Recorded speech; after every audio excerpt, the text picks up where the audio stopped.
It is a football Monday here on Birds 365 and April 1st, April Fool's Day Monday on Birds 365. And I got bad news for you folks. This is not an April Fool's joke. Haason Reddick is no longer an Eagle. This is not Howie Roseman trying to put one over on you or any kind of prank. The deal actually did come down, as is all too often the case, on a Friday. We always appreciate when the Eagles make news on Friday, when the Birds 365 guys aren't going to be able to jump in and comment on it for days. Thank you very much for that. I don't know if it had anything to do with the timing or not, but it is official now. Haason Reddick has been traded to the Jets. And Johnny Mac, I got to tell you, I don't get it. I understand that the market is what the market is, and it seems a lot less. And even factoring that in, the trades during this offseason have seemed to cost less than they have in previous years. Wait 3 years for a draft pick? You got to wait 2 more drafts before you actually get a pick where you don't know what the pick is just yet for one of the Eagles' best defensive player last year. I've said here on Birds 365, their most consistent player on defense last year was Fletcher Cox, because the position and what he was asked to do didn't change much when they changed defensive coordinators in season. That, to me, had a major adverse effect on Haason Reddick, who, like almost the entire defense, wasn't great at the tail end of the season. I'll put that more on Matt Patricia than Haason Reddick. Their best player over the course of all 17 games on the defense side of the ball was Haason Reddick, and they traded him for a draft pick that they're not going to see for 3 drafts. That's not a good return. Yeah, I mean, if you look at it in the moment, yeah. And I get that's what, people are prone to do. And I fall into that trap all the time. I mean, it's always about immediacy. What does it do for me right now? What does it do in the moment? And it doesn't look great in the moment. I like Rich Samini, who covers the Jets for ESPN. I like his description of it from the Jets' perspective. In 2024, you'll probably think it's a home run. In 2026, you'll think it's a broken bat single, is what he said. So I kind of turned that on its head. In 2026, it's probably going to look like a home run for the Eagles. Right now, it's like a broken bat single. But guess what? A broken bat single is not bad either. You got somebody on base. How do both teams have broken bat singles, John? When there's a deal, you try and figure out a winner and a loser. We talk enough about it here that Howie Roseman likes to win his trades. You win this one? Well, again, what's you're grading it in for 2024 only. I'm grading it for the entire time. What I think is going to happen, projecting going forward. We don't know what's going to happen in 24. Well, that's about the evaluation of the Eagles and Bryce Huff and Nolan Smith. That's what that's about. So if they're right about those 2 players, they're going to win this trade. Probably. If they're wrong about those 2 players, they're going to lose this trade. It's as simple as that. So it always comes down to evaluation of players. Nolan Smith has got, and it's more about Smith. Everybody's focusing on Huff. Huff was going to play, whether Reddick was here or Reddick wasn't here. He was going to play and play significant reps and significant snaps. The guy who wasn't going to play if Reddick was here was Nolan Smith. He at that point, you have Reddick, you have Huff, you have Josh Sweat, you have Brandon Graham. He's fighting for scraps at the back end of the rotation. So that's the player this affects the most. And the Eagles want him. Howie talked about this in Indianapolis. He wanted him on the field more evidently last year. I always go to my Billy Bean descriptions because I love the movie Moneyball. I'll do it again. In the movie, obviously it's Hollywood playing it up. Art Howe, the manager, played by Philip Seymour Hoffman, wouldn't play Scott Hatteberg. And the GM, Billy Bean, wanted him to play. So what did he do? He traded Carlos Pena, so he was forced to play him. Nick Sirianni spoke in Indianapolis after Howie Roseman, and Howie said, we need to get these young players on the field. We need to see what they can do. And then Nick said, hey, I'm trying to win the game on Sunday. I'm trying to win the game. The guy who gives me the best opportunity to win the game as the head coach, whether it's a veteran, a young guy, whatever, by hook or by crook, I got to win that particular game. So he's got a different mindset. And by the way, he should have a different mindset. That should be his mindset. Howie's got a different job. So you remove Reddick from the equation, Nolan Smith has to play. If he's right about Nolan Smith, he comes out smelling like a rose. If he's wrong, he comes out looking bad. So that's basically, it comes down to Nolan Smith. Even more, it comes down to Huff and Nolan Smith, but even more Nolan Smith than Huff, because Huff was going to play either way. And the Eagles, look, they told you by their actions what they believe of Haason Reddick. Descending player, about to turn 30. They don't want to be in that 20+ million range because he ain't playing. He wasn't playing here. I realize the Jets haven't gotten a deal done. And, you know, there's going to be a bunch of myopic people saying, well, you could have just made him play for 14.5 years. It wasn't going to happen here. It happens all the time in sports. I don't think it's going to happen there. I think the Jets are going to get something done. But players are willing to go somewhere else more than they're willing to stay in the situation where they've excelled and feel they're being disrespected. It happens all the time in sports. May not make sense, but that's the reality of it. He's not paying for less money, playing for less money than Bryce Huff in Philadelphia, nor should he. So the Eagles would have had to work out something, whether it's a short-term restructure, get him up to 18, 19, 20, you know, if it's as team-friendly as possible. And they don't want to do that. They didn't want to do that. They didn't want to, let's say 18 for the sake of argument, which is probably low, but right. An 18 million player, a 17 million player, and a 13 million player, probably in Josh Sweat, because the incentives are pretty easy to get to. That's, you know, that's significant. And when people say, well, you got to put the best players on the roster, again, that's pie in the sky. I mean, you got to build a roster. And I'm with you, Jody. He was the best defensive player they had last year. I'm with you on that. Their defense stunk on ice. They were the 26th. So if your defense stinks on ice, let's remove the best player? No. How is that good? It's a mosaic. It's a piece. I guarantee, I'm going to, April 1st, this is not an April Fool's joke. I guarantee the 2024 Eagles defense is better than the 2023 Eagles defense because the mosaic's going to be better. Did they make a step back in an individual spot as Haason Reddick versus Bryce Huff or whoever you want to grade him against? Probably. But the defense as a whole is going to be better.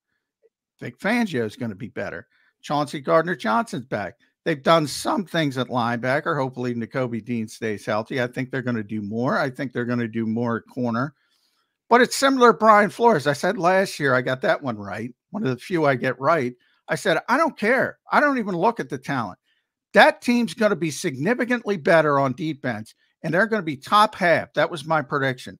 They ended up 13th with that crappy talent just because of the scheme difference and the defensive coordinator. Is Vic going to be to that level and get it from he's going to be top half. The Eagles are going to be one of the top 15 or 16 defenses in the NFL next season. That's my prediction. And the mosaic as a whole is going to be better. All right. Here's the one thing that you left out either on purpose or I'll point it out to you. They're a win-now team. They're an all-in team. I get the whole in 2026, it may look like a broken bat singles compared to now it looks like a home run and vice versa when you flip the two. I get that. I understand all of that, and it will be determined by more than just Haason Reddick because it's who the Eagles are replacing Haason Reddick with. So, yes, Huff and Nolan Smith are going to be under the microscope. They're a let's get to and win the Super Bowl team now. If they were a team that was coming off an 9-8 season, if it was a team that was in a building mode, that they weren't there yet, if it was a team that hadn't already paid their quarterback $250 million in a contract, I'd get where Howie's coming from. That's not this team. That's not the Philadelphia Eagles. They are in a win-now mode.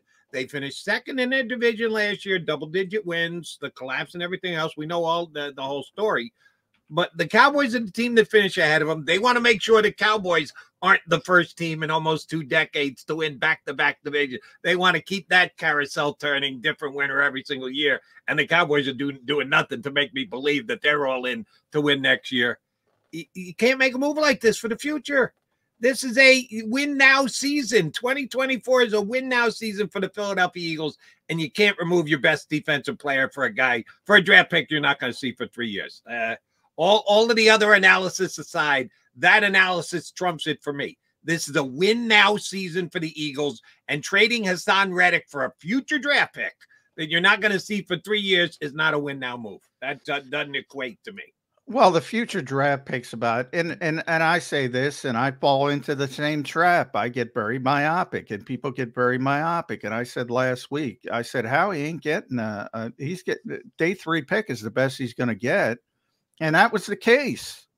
So, you know, Howie's about market inefficiency, and that's the part I left out, and I didn't mean to left out. He's got a different status than Joe Douglas. Joe Douglas doesn't give a shit about 2026, and that's what Rich was talking about, Rich Samini. He can't care about 2026 because if he doesn't win now, he's done. He's out the door. He's not. So it means not. It'll mean something to the next Jets GM. He'll say that, you know what, left me without a valuable pick in 2026. But it won't be nothing for Joe Douglas unless he gets that team to be a contender, which they have a chance to be. Let's be honest, if Aaron Rodgers stays healthy and he gets back to what we typically think of as Aaron Rodgers, they got a very good chance, and they have a very good defense. That's only going to get better. So that's the Jets' perspective. The Eagles' perspective, how he can operate different, and I've talked about this how many times, Jody? He can operate different than other GMs.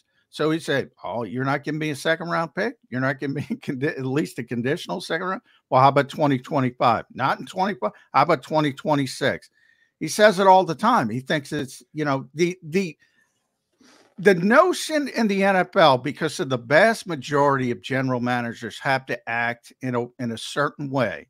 They gotta improve right now. They gotta live in the moment. The core belief is a future, say, 2nd-round pick or 3rd-round pick is not as valuable as a 2nd or 3rd-round pick in April. Howie says, from a common sense standpoint, that makes no sense. That makes no sense. In fact, from his standpoint, he thinks as it is, that's probably post Aaron Rodgers Jets. So whether it's the 3rd round or the 2nd round, because Haason with that defense, if he stays healthy, is probably going to get to 10 sacks. I'm pretty confident with that. The 67.5 playing time percentage, he hit that here easily. It won't be as easy to hit that with the Jets. And if the Jets are savvy enough, by the way, they might rest them in week 18 if they're going to the playoffs.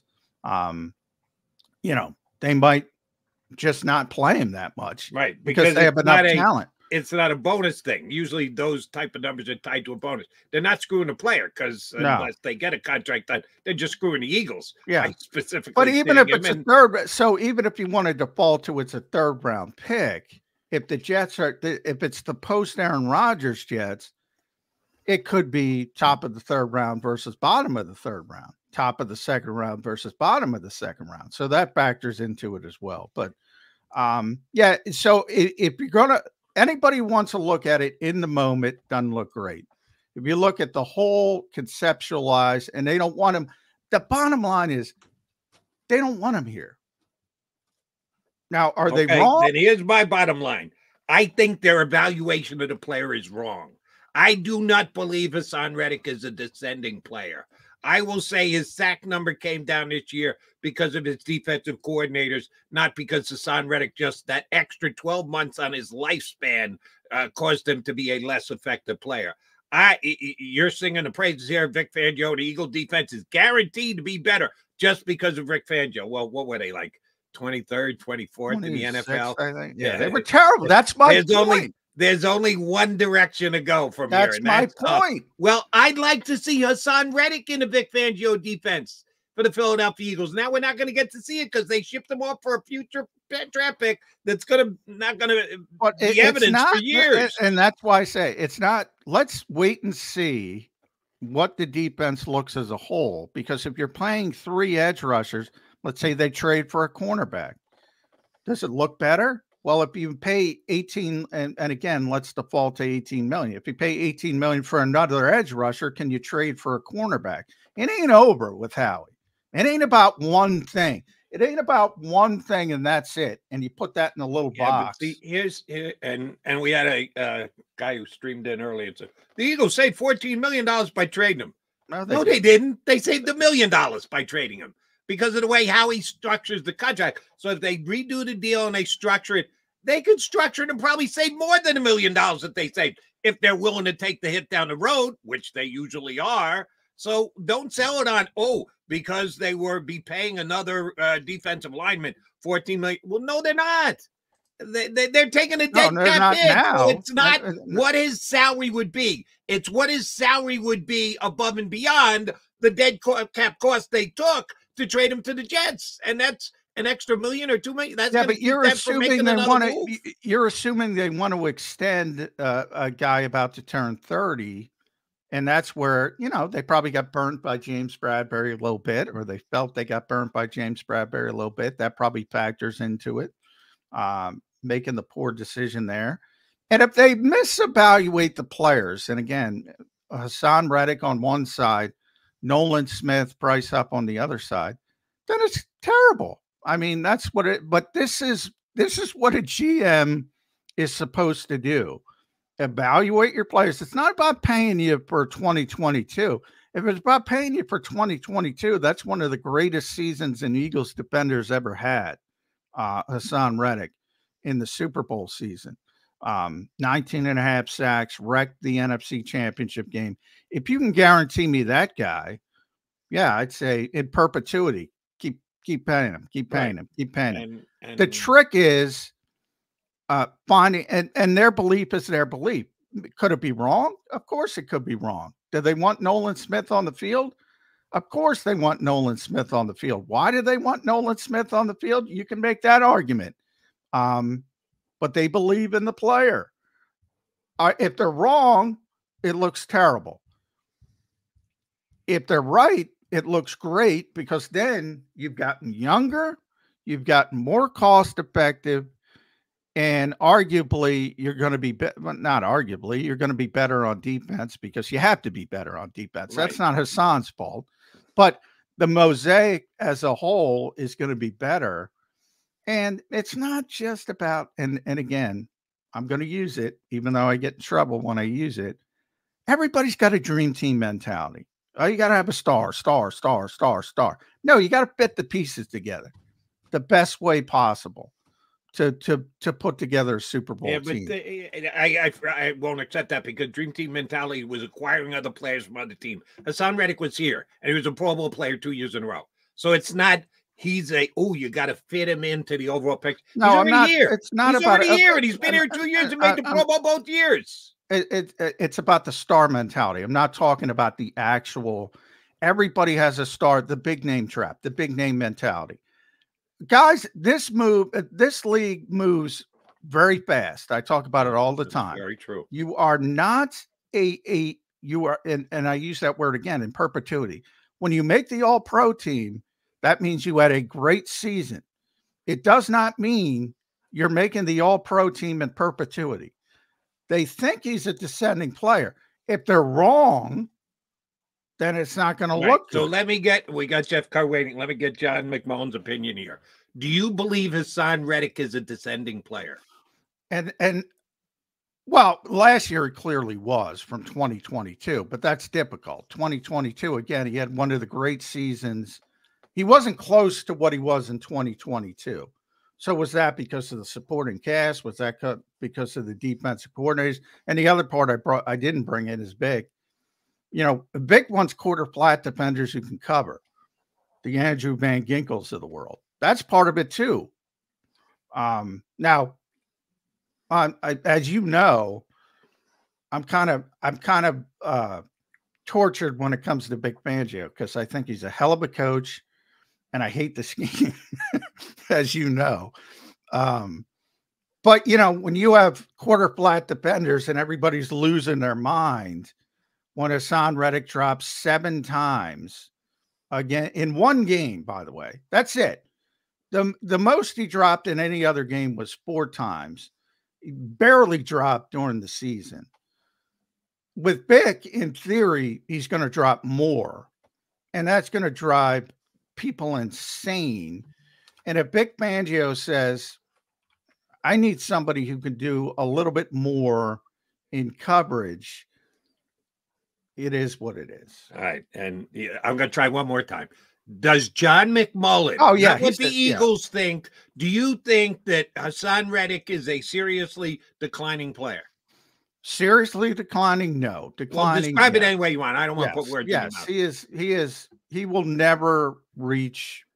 But and by the way, he probably even if he wasn't a declining player, he would never again reach what he did in 2022. That's understanding. Do you think that Bryce Huff will be better than Haason Reddick next year? In 2022, no. In 2023, maybe. In 2023, he better be better. 2023 is coming on. We're looking at 24, 25. No, I'm saying he better be better than the 2023 Haason Reddick. Oh, comparison to Haason Reddick's 2023. Gotcha. Yes. And you think that's happening? It better happen. And what are his skills as far as dropping into coverage? He's a projection as a player. I mean, he's a projection as a player. He was a part-time player with the Jets, and that's the trick of it all. And Nolan Smith, again, factors into this as well. Nolan Smith is probably more of the coverage player, at least in theory, because he's done it, and they played him some at off-ball linebacker. So in theory, and they talked up Zach Bond as well. I don't know how that will factor into it, but that's the coverage aspect that Vic wants. And look, I don't like the scheme, but the guy's a good coach. And if he wants a particular skill set from a particular player from a particular position, you generally give it to him. All right. And he's scheming in a guy who couldn't get on the field as a rookie and a guy who has done nothing but rush the passer since he's been in the National Football League. And the Jets never drop him in coverage because they just didn't do that. So we're putting a big potential piece of Eagles defense, the ability for a defensive end to drop into coverage on the back of 2 guys who've never really done it on the NFL level so far. The NFL, not a good thought process. The whole NFL is about projection. It's about what is insert name going to do this season, not last season. Correct. What is he going to do this season? And you're projecting Haason Reddick to go even further backwards next year, and both of the guys that they're going to have replace him, because you're right, it's going to be both. It's going to be Nolan Smith and Bryce Huff to be elevating their game and going forward rather than going backwards. I don't that part. Haason's a descending player. Now, will he look better with the Jets? Have a very good defense. He was on a very bad defense last year, so he might even look better. But at the age of where he is in 30 and where he's going to be in 2026, yeah, he's a descending player. So as far as Bryce Huff and Nolan Smith, I have no idea. I'm telling you, the Eagles are projecting them to be on the field in meaningful players. And I think the projection is overly optimistic at this stage. If they're planning him to be, even what Bryce Huff was in 2023, not 2022, because that is, as you pointed out, and rightfully so, that was the exception, not the rule, to get 18 sacks. People just don't get 18 sacks. So he had the unbelievable best year of his career. I'll just compare him to this past year, and I don't know that either of those guys can come close to what he did in a declining year. So we'll see how it works out. Jeff Kerr's going to chime in on this. We need his take on did the Eagles improve themselves in the long run? I don't know how you argue. They could improve themselves in the short run. We'll get Jeff Kerr's take on the Haason Reddick trade next here on Birds 365.